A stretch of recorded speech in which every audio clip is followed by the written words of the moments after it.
We provide you the platform to turn your dreams into reality. Give wings to your aspirations with KR Mangalam University.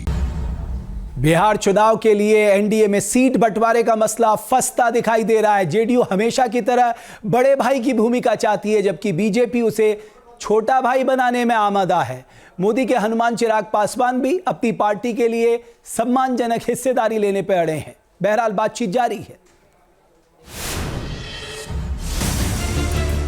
LJP Ramvilas supremo Chirag Paswan इस बार NDA में अपनी ताकत दिखाने के mood में हैं। 2015 में उनकी पार्टी 47 सीटों पर लड़ी थी, जबकि 2020 में एनडीए से अलग होकर उन्होंने 137 सीटों पर प्रत्याशी उतारे थे। अब एलजेपी इन्हीं दोनों आंकड़ों के बीच सम्मानजनक सीट शेयरिंग चाहती है। सूत्रों के मुताबिक एलजेपी 40 सीटों की मांग पर अड़ी है, जबकि एनडीए उन्हें 25 से 28 सीट देने के मूड में है। मेरे हिसाब से मेरी पार्टी के लिए, ये मेरी व्यक्तिगत राय है कि मेरे हिसाब से मेरी पार्टी के लिए सम्मानजनक सीटों का बंटवारा इन्हीं 2 सीटों के आंकड़े के बीच में ही होना चाहिए।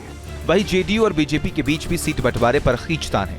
2020 के विधानसभा चुनाव में जेडीयू 115 और बीजेपी 110 सीटों पर लड़ी थी। हालांकि चिराग पासवान के बागी रुख से जेडीयू सिर्फ 43 सीट ही जीत पाई थी।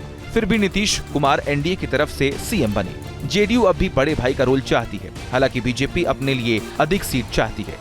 सूत्र बताते हैं कि बीजेपी 110 से 115 सीटों पर लड़ने को तैयार है, जबकि वो जेडीयू को 90 पर समेटना चाहती है। हालांकि अभी बयानों में इसको लेकर कोई गर्माहट नहीं है। देखिए, एनडीए में कोई प्रॉब्लम नहीं है। एनडीए में जो है वो सीट शेयरिंग से लेकर के सारी चीजें एकजुटता के साथ होगी और हो रही है, कहीं कोई कंफ्यूजन नहीं है। सीट शेयरिंग कभी भी हमारे लिए मुश्किलों का सवाल नहीं रहा है। समय पर सीट शेयरिंग हो जाएगा।